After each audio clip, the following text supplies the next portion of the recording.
just outside of Bridgend. The reason I'm going there is hopefully I'm going to get a chance to drive the new Suzuki Swift Sport. I say hopefully because this is not pre-booked or pre-planned. I'm just turning up on a whim, hoping to get a bit of a sneaky first test drive on my own, hopefully without the sales people being there with me. And we're interested in this car because the last Suzuki Swift was kind of one of the greatest little pound-for-pound fun cars that money could buy, and Dan, my partner in crime, actually owned one, so here on Car Shares we have a bit of an affinity with the car. So we're hoping that the new Suzuki Swift can live up to the old car's reputation of being great value, big fun in a small package, and just being a good old-fashioned hot hatch. So here I am then in the new Suzuki Swift Sport. I managed to blag the keys for a little quick test drive without a passenger to tell me what to do, so that's good news. I've been in this car for about 2 minutes now. The first impression you get is the seating position is very high for a sporty model. It was in the last car as well, to be fair. It gives you this sort of commanding, almost go-kart driving position feel. I mean, the seat is right down as low as it'll go, but for me it's still way too high really. But if you get over that and you say, oh okay, treat it like a go-kart, the seat itself is very comfortable. It's very hugging actually. I don't think you could be too wide in one of these, because it really does pinch you in all the right places. The steering is very quick, very precise. I've not really had a chance to extend or to really rev out the engine yet, but it feels very, very torquey. For the lightness of the car, this car weighs less than 1,000 kilos. It's 80 kilos lighter than the last car, and it instantly feels a heck of a lot quicker than the last car did.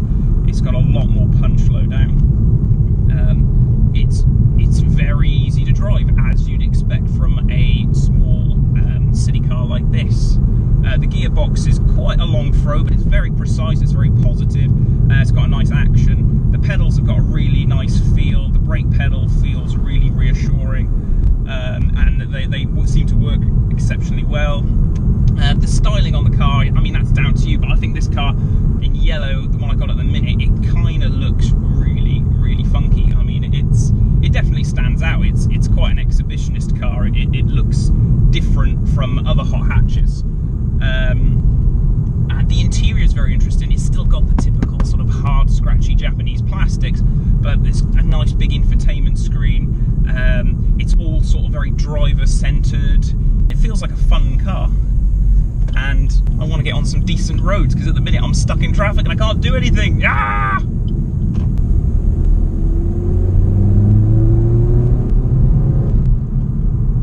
The engine doesn't sound that interesting. It's got quite a muted, sort of uncharismatic turbo engine. This is the 1.4 turbocharged unit from the larger Suzuki Vitara, replacing the very charismatic, naturally aspirated 1.6 from the old car. Now that engine it didn't have a lot of torque, it didn't have a lot of power. This has got about 4 brake horsepower more, so this hasn't got a lot of power, but it's got significantly more torque, and you can feel that in the way you drive it. But it doesn't seem to want to be revved. I mean, it's punchy. It feels like there's a lot of I'm going up a hill now in 4th gear, and it just pulls effortlessly because the car's so light and it's got that torque. But it doesn't really want to be revved like the old car. It doesn't feel like it's egging you on so much. But I need to get it on a decent piece of road where I can really stretch its legs to really find out what this car's all about. But so far so good. I mean, the ride is very comfortable. It feels like there's a tautness in the chassis. I think it is significantly stiffer than the outgoing car, the car it replaces. But the chassis, the suspension feels quite supple. It's riding the bumps well. It's very smooth to drive.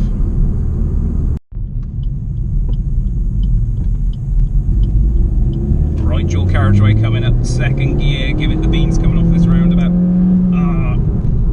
It pulls hard to 5,000, but it gets to 5,000 and it's just making noise by that point. It's not really giving you anything in terms of fireworks. It's bloody quick though, I'll be honest. It shoots along at a fair rate. I wouldn't want to say what speed we're doing now. It definitely picks up, but I'm at 5,000. It's just making noise, and that's 5th gear.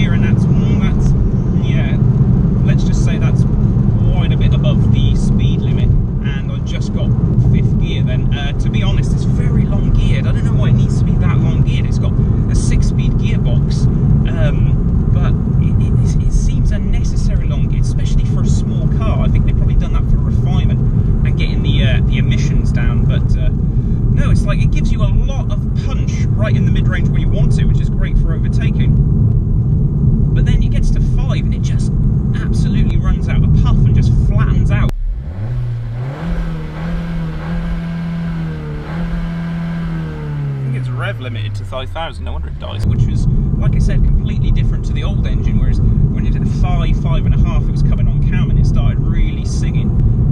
So it gives up everything quite early, and it feels like you can just leave the car in gear because the gears are so long, which is a bit of a disappointment really, because the gearbox is nice to use, and you know, you're buying a small hot hatch like this and you want it to be like, you know, revving its nuts off and swapping through the gears. That's part of the joy of it. So I do think they've missed a trick and they've lost something in that. I think, okay, if they had to put this engine in for getting the fuel consumption and hitting the emissions, they should have really made the gearbox a lot sort of lower ratio, so at least you're stirring it and keeping it going. There's a fair bit of road noise in here as well. I know they've done a lot to keep the weight of this car down, and I know you don't get something for nothing, and it's very impressive that this car with a fairly heavy 1.4 turbocharged engine is coming in at 970 kilos. I'm impressed with that, don't get me wrong, but big problem is it's got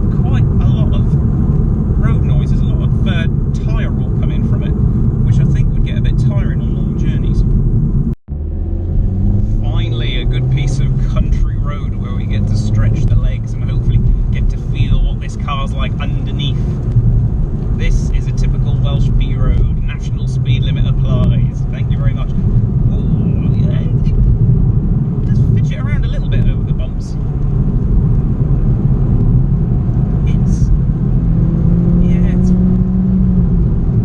Steering's good, but you can just feel that the back end doesn't want to get too involved. The brakes are excellent. The stability on the brakes is incredible. Really nice brake pedal and really nice feel. But oh dear, hit the bump stops then over that severe bump over a humpback bridge. Whoa, took off a little bit. It feels a bit like a 710 car. When I was starting to push it along there, it sort of felt a bit floppy and a bit loose, and it was all getting a little bit out of control, and the steering was getting overly light, and the chassis is very stable. It feels very planted, and it feels really planted on the brakes, but it doesn't feel like, it hasn't got that wonderful feel like you get in a Mini or a Renault Sport. Okay, so the elephant in the room with this car is the price. The last car, the last car had massively going for it. Not only was it very charming and charismatic, but it was very reasonably priced. It was about £14,500, and you couldn't really get anything that much fun for the money. It didn't really have any competition. This car, on the other hand, it comes in at about £17,500–18,000, and I know it's got a lot of toys on it for that, and I know it looks a lot more grown up, and it does a lot of the grown-up stuff a lot better than the last car did. So as a package, it is a better car than the last car in a lot of measurable ways. But this car has a big problem with its competition now, because below it in the segment is the Volkswagen Up GTI. Now that's got a little less power than this. It's 1 litre 3-cylinder turbocharged engine, similar weight to this car, little less power, but it's almost like a mini Golf, and it's a GTI. That's what I'm trying to say. It's a GTI. It's got the Volkswagen GTI badge, and that comes in at £13,500, which is some £4,000 cheaper than this little Suzuki. So this is no longer the performance bargain that it once was. Not only that, at this price, it's merely £1,000, or maybe within £1,000, of the new Fiesta ST. Now we know the Fiesta ST is the sort of reigning daddy on the small hot hatch scene, and for good reason. And the new one promises to be even better, and it's got a very intelligent 3-cylinder 1.5 turbocharged engine with cylinder deactivation. This car finds itself in a very difficult position. It's in a bit of a no man's land now. It's not the daddy of the eco small hot hatches.